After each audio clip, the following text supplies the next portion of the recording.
بسم اللہ الرحمن الرحیم جاہد الکفار والمنافقین۔ قرآن کی یہ آیت دو بار ریپیٹ ہوئی ہے، تکرار ہوئی ہے دو بار۔ اللہ سبحانہ وتعالیٰ نے قرآن میں اس کو ریپیٹ کیا، جاہد الکفار والمنافقین، یعنی جہاد کرو کافروں سے اور منافقوں سے۔ کافر کا تعلق اکثر لوگ نان مسلم سے لیتے ہیں، لیکن نان مسلم سے اس کا تعلق نہیں ہے۔ کافر کا تعلق لا الہ الا اللہ محمد الرسول اللہ صلی اللہ علیہ وسلم سے ہے، اور اس کو انشاءاللہ آگے کافر کون کے عنوان سے میں بات کروں گا۔ ابھی فی الحال پوائنٹ بات یہ ہے کہ جہاد کرو کافروں سے منافقوں سے۔ یہ کافر اور منافق جو ہیں یہ ولایت علی اور 12 امام اور اہل بیت کو نہیں مانتے ہیں۔ یہ کتابوں میں بھی ہے، قرآن کے اندر بھی ہے، اس کو بھی انشاءاللہ کنٹینیو کریں گے۔ جو مدعا ہے ویڈیو اپلوڈ کرنے کا وہ یہ ہے کہ بہت سے ادھر کوئی نوحہ خان کے خلاف بولتے ہوئے لوگ نظر آ جائیں گے۔ نوحہ خان نے کوئی مصائب پڑھا یا ماتم یا کسی شاعر نے کیا، فوراً ویڈیو کلپ، اور علماء قوم کے جو دلکش علماء جسے ہم بولتے ہیں، عالم بولتے ہیں، یہ فوراً اپنا ویڈیو نکالنے لگتے ہیں، لوگ اس کو شیئر کرنے لگتے ہیں۔ تو مسئلہ یہ ہے، آپ دیکھیں گے ادھر اہل بیت کسی ذاکر نے کچھ بولا، انہی نے تڑ سے کر دیا کہ لوگوں کو چاہیے کہ ایسے ذاکروں سے، خطیبوں سے مجلس نہ پڑھوائی جائے۔ تمام طریقے کی باتیں ہوتی ہیں۔ پھر دوسرے پہلو یہ ہے کہ عزاداری پہ، مجلس ماتم پہ یہ طنز کرتے ہیں، فوراً ان کے ساری علم مجلس ماتم پہ آ جاتا ہے۔ سارا جو ہے پی ایچ ڈی کی وہی لوگوں پہ آ جاتی ہے، کیا غلط ہے، کیا حرام ہے، کیا جائز ہے، ناجائز۔ لیکن اب آپ ان کو دوسرا پہلو ان کا دکھاتے ہیں، سنیوں کیا جو ہے، ان کو سنیوں سے بہت محبت ہے، سنیوں سے بہت محبت ہے۔ آپ سنیوں کے جو ہم لوگ تبرہ کرتے ہیں، اس سے بہت چڑ ان کو۔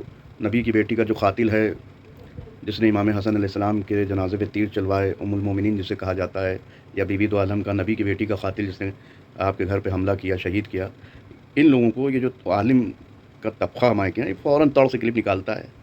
ادھر کوئی کلپ آئی ماتم کی، مجلس کی، کنہیں نے نکالی اور کہا بائیکاٹ کیا جائے ایسے لوگوں کا، وہیں سے مجلس نہ پڑھوائی جائے۔ تو میرا سوال یہ ہے کہ سنیوں سے اتنی محبت ہے، آپ ان کو یہ دیکھیں گے اصل میں پہنچی وہیں پہ خاک جہاں کا خمیر تھا۔ یہ مکسنگ ہے، ایک تو لو میرج ہو رہی ہیں، ادھر کی شادی ادھر، کہیں ددھیال میں گڑبڑ، کہیں ننیال میں گڑبڑ، پھر حرام خوری، کمائی دھمائی مولویوں کی ہے ہی نہیں، ہے نا، ادھر سے سب فری کی کھا کے جو ہے۔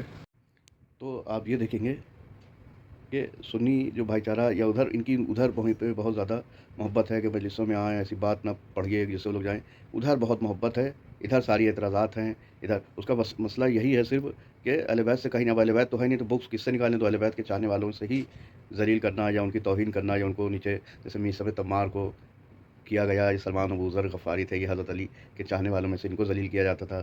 اب وہ اہل بیت تو موجود ہے نہیں، بقول اطہر میاں مولانا جناب خطیب اکبر، اللہ ان کے درجات اور مزید بلند کرے۔ اور وہ جنہیں ابھی ویڈیو وائرل ہو رہا ہے کہ پہلے کہہ دیا تھا کہ اب اللہ تو ہے نہیں تو رسول اللہ سے دشمنی نکالی، اب رسول اللہ نہیں ہے تو اہل بیت سے۔ تو اب اس میں نے ایک چیز ایڈ آن کر دی ہے، اب اہل بیت تو نہیں ہے تو زہر دینے والا کوئی نہیں ہے، زہر کس کو دیا جائے، قتل کس کی دیا ہے، تو اب ان کے چاہنے والوں کو جو ہے اپنی زبانوں سے قتل کیا جا رہا ہے، اپنے فتووں سے قتل کیا جا رہا ہے۔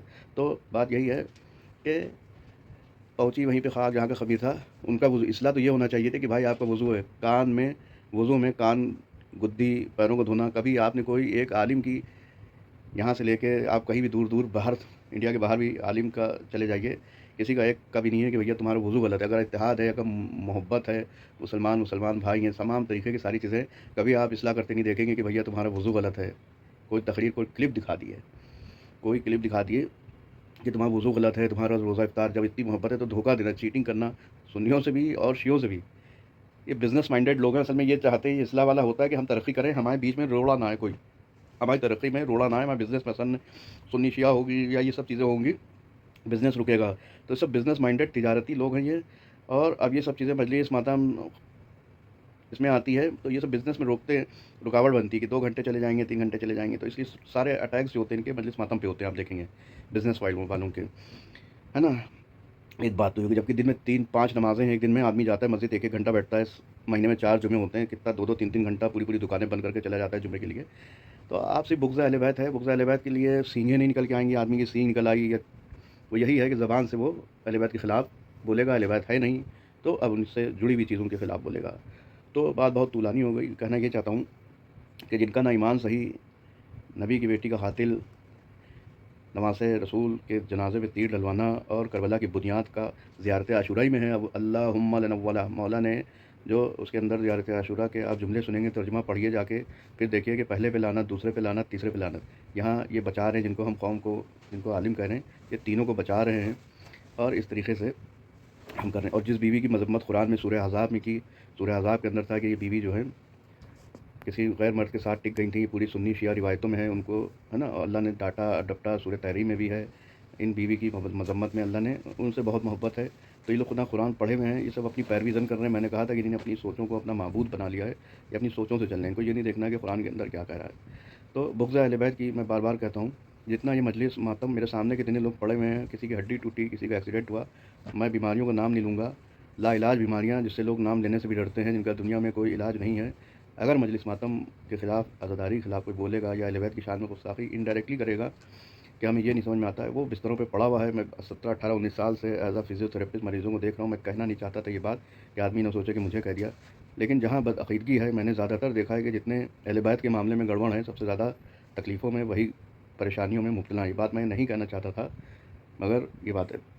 اللہ کی سزا کو آپ جو ہے امتحان نہ کہیے، کیونکہ جہاں جہاں میں نے دیکھا ایک صاحب پوسٹ کیا کرتے تھے عزاداروں کے خلاف، ماتمداروں کے خلاف. ابھی کچھ مہینے پہلے پوسٹ انہیں کی پڑی ہوئی تھی کہ میرے لیے دعا کریے، میرا ایکسیڈنٹ ہو گیا ہے. تو ہڈی ٹوٹنا، ایکسیڈنٹ ہونا یا لا علاج بیماری جس کا میں نے علاج کے لیے نام نہیں لینا چاہتا ہوں، تو جہاں اہل بیت کی توہین ہوگی، مجلس ماتم عزاداری کی کسی چیز کی بھی، ان کو دنیا میں سزا بیماری کے روپ میں ملے گی. بات لکھ لیے، مانیے چاہے نہ مانیے. ایک بات تو یہ ہو گئی ہے، جتنا آپ بولیں گے اہل بیت کی، اور آپ دیکھ لیے ہو رہا ہے. سورہ معارج کی آیت ہی نازل ہوئی تھی کہ مانگنے والے نے اپنے لیے عذاب مانگا تو علی ابن ابی طالب علیہ السلام کی ولایت میں شک کیا، آسمان سے اس پر عذاب نازل ہوا. سورہ بقرہ کے اندر بھی ہے کہ اللہ آسمان سے اس پر عذاب نازل کرے گا جو قول کو بدل دیتے ہیں. اصل قول کیا ہے، اصل بات کیا ہے، اس کو بدل دینا. اور دنیا میں ہو رہا ہے، لیکن آدمی کو شعور نہیں ہے، آنکھوں سے دکھائی نہیں دے رہا ہے. عذاب کو وہ امتحان سمجھ رہی ہے، آزمائش سمجھ رہی ہے.